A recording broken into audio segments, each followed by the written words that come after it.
Title: Stranded in Yangon. Jason Weaver was not the kind of man who believed in fate. A 37-year-old tech consultant from London, he planned his life meticulously, down to the 5-minute interval. His calendar was gospel. So when he missed his connecting flight to Bangkok while transiting through Yangon, Myanmar, it was more than a delay. It was a breakdown in the architecture of his life. The flight from Doha had landed late, and Jason's jog through the aging corridors of Yangon International Airport ended at a closed boarding gate. No pleading with the disinterested gate agent could change the fact the plane was gone. The next available flight to Bangkok was 24 hours away. No upgrades, no special favors, no workarounds. Jason stood still, backpack slung over one shoulder, the air conditioning in the arrivals hall humming dully behind him. His phone had just 18% battery left, and there was no Wi-Fi that actually worked.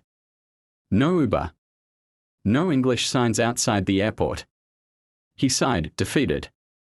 With no hotel booked and no clue where to go, Jason accepted the suggestion of a taxi driver named Keoong, who claimed to know a very good place, not expensive.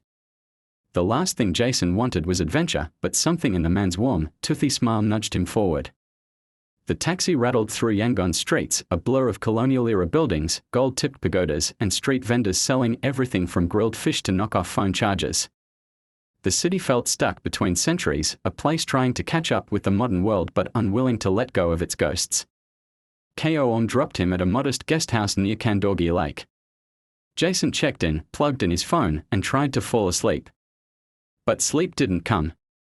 The night was alive, with the distant chant of monks, barking dogs, and the rustle of palm trees outside his window. The next morning, instead of rushing to the airport, Jason did something wildly out of character. He wandered. A young woman named May, the guesthouse owner's niece, offered to show him the local market. "You look like someone who needs tea," she said, handing him a cup of lapet yay. Her English was precise and poetic, learned from books rather than television. Jason followed her past temples and betel nut vendors, through alleys of marionette sellers and barefoot monks. He was pulled into a world where no one cared what time it was. Where conversation stretched and strangers smiled like old friends.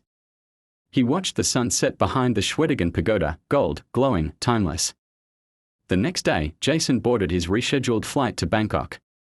But as the plane lifted off and Yangon shrank below him, he didn't feel relief. He felt reluctant. Maybe fate had a hand in all this after all.